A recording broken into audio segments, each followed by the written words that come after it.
Forget about critical strike damage. It's useless. We're talking 18 points in Corpse Explosion and a sneaky 4 more ranks in Decrepify. More to that in the skill breakdown. How much damage would that be? Base Corpse Explosion has already 131,000 damage. It's 300% essentially. Elite Dummies multiple. Now, how well would that work? Well, we can already see what here: 10 million, 13 million, 11 million, 8 million, 14, 11, 13, 13, 14, 11. There's 17, 19, 19, 19, 19, 19. So that is the extent of the damage you can essentially be expecting. That is just happening every single second, cascading over time. And that's without a single X-Felt proc or a Litless Wall to give you bonus armor, and you're still more than survivable enough. Step 1 for this is Black River, because you want the corpse skills to bring that truly up to the 18, ranks in Field by Death, ranks in Hued Flesh for even more corpses, and then 130% multiplicative damage on your corpse explosions. Killer. Now, there might be a problem with corpses on the Bloodseekers. Normally push in the dungeon not, but we have a solution for that.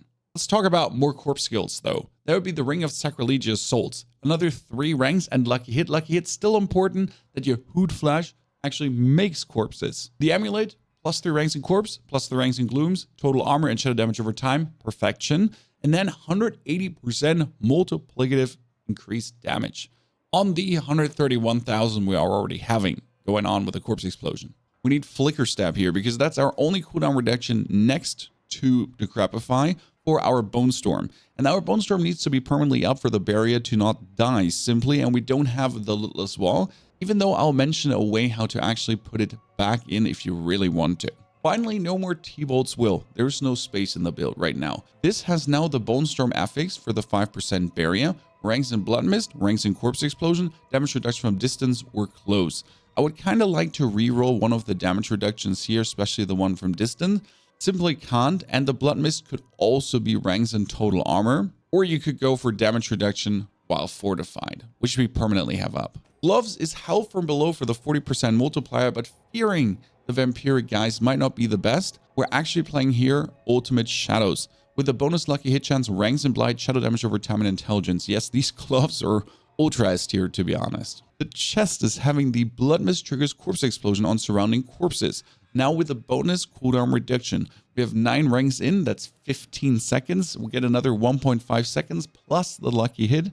Truly allows you to permanently have Blood Mist up, that when you're fighting the Bloodseekers, you never struggle to avoid any damage. Lastly, there's the Warlock Great Helm of Disobedience for the 1.1% bonus that we can actually go up to 15,000 armor, with also 4 ranks in Decrepify. Yes, +4. Why would I ever put +4 ranks in Decrepify? Standard Decrepify is 20% damage reduction. 4 more ranks is 4% more damage reduction, bringing you up to 24%.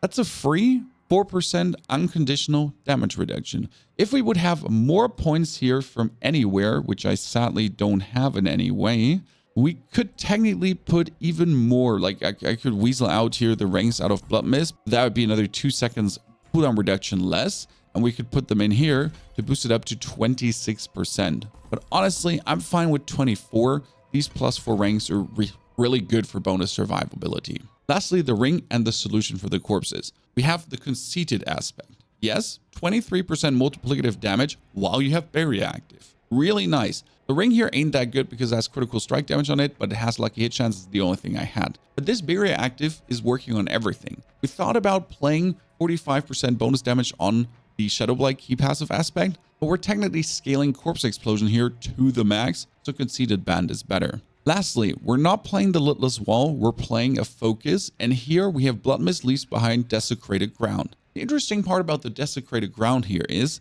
that with a Paragon board also gives us multiplicative damage, but we're also faster, and it has a high lucky hit chance for some reason. This Desecrated Ground can also make corpses. And if we're using this against the 3 Bloodseekers at the same time, we're making so many corpses below them beyond belief. Now, there is a thought where you're saying, okay, instead of this, I might play the Litless Wall again. That is possible. It's your choice to make. You could play also the Litless Wall instead of the Blood Mist Desecrated Ground thing, which gives us more Bone Storms, but you would miss out on a 50% multiplicative multiplier. Also, the offhand has lucky hit chance and lucky hit chance while barrier. It's both low rolled. Sadly, it's only 10%, but it could go up to 18%. Plus, there's another 15% damage reduction happening. Not bad. Slight change in vampiric powers. We're playing Ravenous. Ravenous is interchangeable to Undying for the bonus heal if you feel like you need this, but the bonus attack speed was really nice for clearing. And still meta for the Unstoppable, but also to Vampiric Curse people. Because if they're Vampiric Cursed and stunned, then they take also the 60% multiplicative damage. I mean, obviously, if they're moving, then they're taking again the 60%, but you stun them so often that in all that time, you're missing out on this multiplier, so you want the Vampiric Curse there. And we get Anticipation for the cooldown reduction on our ultimate and the bonus damage, both working fine hand in hand. And also Domination to kill everyone really quick that's not an elite, that's injured, and 24% multiplier is just too nice to not. First, the abilities before Paragon. And here we want Blight to give us the 15% multiplier. We have the 6 ranks in Hood Flash, full ranks in Blood Mist for only 15 seconds cooldown, 18 points in Corpse Explosion, well, for the 300% bonus. And we only have 1 point in Grim Harvest. I wish I could have 3, but I simply don't have the points. 5 ranks in Fueled by Death with the Black River. And then here is also now the 5 ranks in Decrepify, which is fantastic. Bonus Amplify, bonus damage. Plague Corpse Sentinels are our source of vulnerable. The Super Stun with Crippling Darkness. Yes, those 3 seconds are amazing. And then again, Bone Storm, damage reduction, crit, and Shadow Blight. But here's no bonus point left over to essentially give us either Inspiring Leader, maybe some more Fortify, Thorns for lucky hit. Yeah, we don't have it. Paragon board will be mighty interesting, mighty interesting. First, we're starting with Exhumation. Yes, Exhumation. This gives us a constant source of Fortify, which is damage reduction and bonus damage reduction on top of this, plus our corpse skill gets even stronger.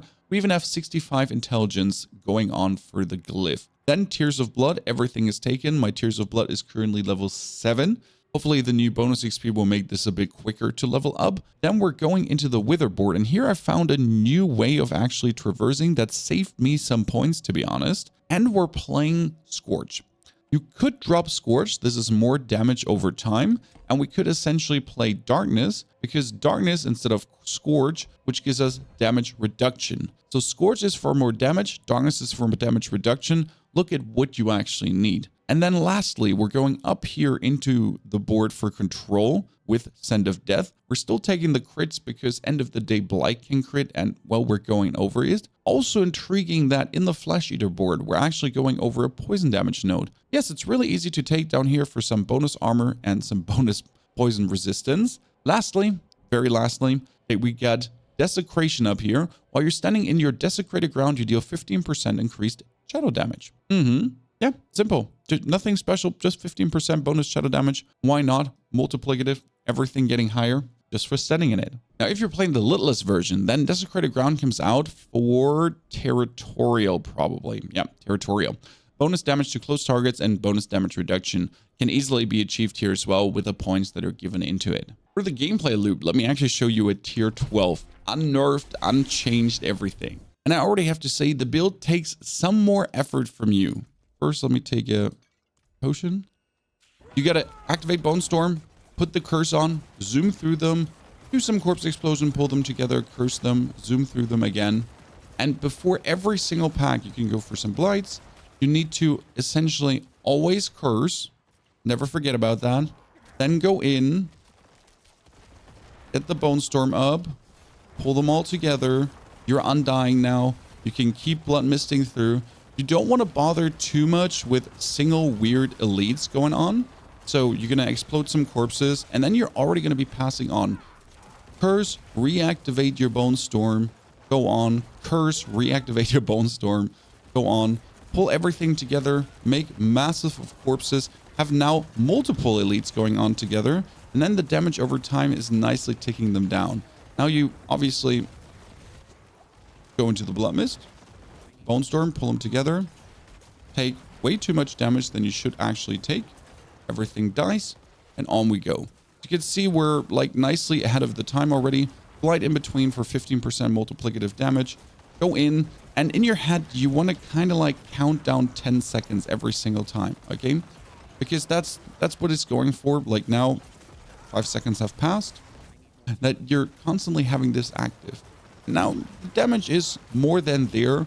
The damage reduction is also more than there. Oh, blast away for Shrine. Might have actually kept that for the fight, to be honest.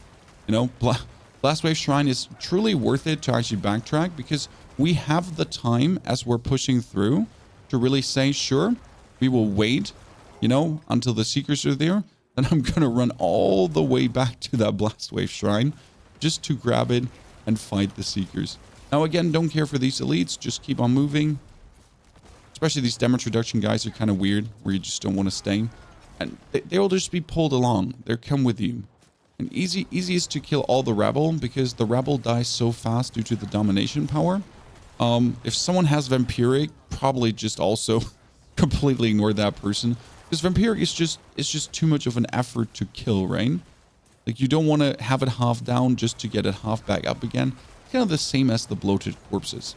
Now let's get those Seekers really quick done. I mean, usually for a tier 12, I'm taking everything like around 6 minutes to get there. See, there was the Vampiric guy who just soaked up. And in 6 minutes, we roughly get to the Seekers, which is fine. I think if I get my Tears of Blood up, right, the damage will rise even more. But it's like we have the damage. We have the survivability to easy get to that point. And especially we have the billions of corpses. I mean, look at the corpses down here that we're creating actually with the trick we talked about. I can't even explode them all. Like we can literally not get them exploded. We cannot get it all done. Which is exactly the point we wanted to reach. Well, there's a Conduit Shrine. I don't even like Conduit Shrine anymore. I tried it here on tier 12 against the Seekers. And yes, the Conduit Shrine is doing millions of damage. But what does a 20 million Conduit Shrine even do for you when my damage over time is ticking for 20 million per second? You know? It's like, congratulations on the Conduit Shrine. That's good effort, sir, ma'am. But we're already dealing millions of damage. You're not helping. You're not doing more. Barrier up. See, we don't instantly die because we're carrying this 15,000 barrier, 15,000 armor kind of with us. But if you feel unsafe, if you don't like this, the bonus Bone Storms from the Lilitless Wall will also function as the bonus corpse production. I will have to say, though, that the Blood-Soaked Mist is just working really nicely, especially because it makes you stronger. Now we're staying here on this elites to just get them down, and as you see like how fast they're ticking, and you notice the millions of damage really going down on them. So damage is there, and damage scales nicely because we're doing 130% multiplicative on the corpse explosions, 180% multiplicative due to our shadow damage stack being constantly active, right? And that just truly allows us to get everyone down. I'm just going to stay in these right now. Why not? Get them down. They said technically you just want to pull these along, but we already did so much damage to them. Might as well get him. A single one I'm not going to wait for. He's going to come with me now. And I'll already go into the next pack of shitters. He doesn't just die simply from the damage over time we were standing in. Left side. No Bone Storm active. Yes, that's the moment where you could die. Let's see, what is that shrine? Oh, it's Artillery Shrine. I'd actually try to keep that for the bosses, right? When we can kill what we have here now. And we're gonna pull these in with us. You come here, all of you. Yeah, we're gonna get all of this together. Even though we hate the ghosts.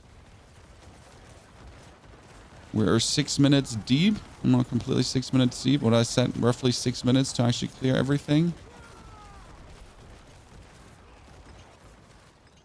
Should be some more here.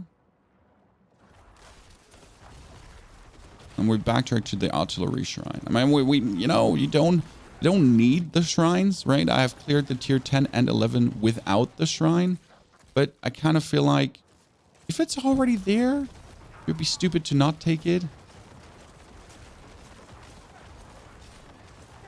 Especially with the suppressor and so on going away. Okay, now we're running back. We'll get spawned.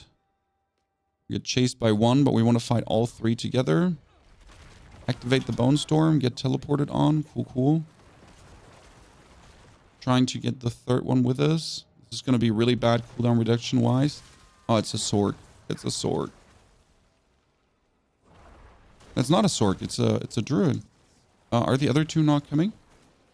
I'm not ready yet. Great.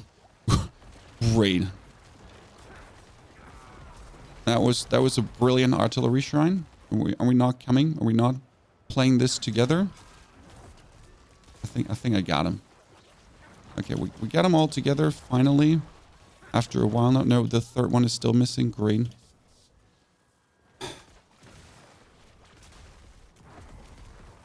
Okay, do we have him? I'm not ready yet. That was probably the most scuffed fight ever. What you want to do is have your Bone Storm up, have your barrier going, get them all together, and then continuously stay in the Blood Mist and keep hurting them over time to get them down.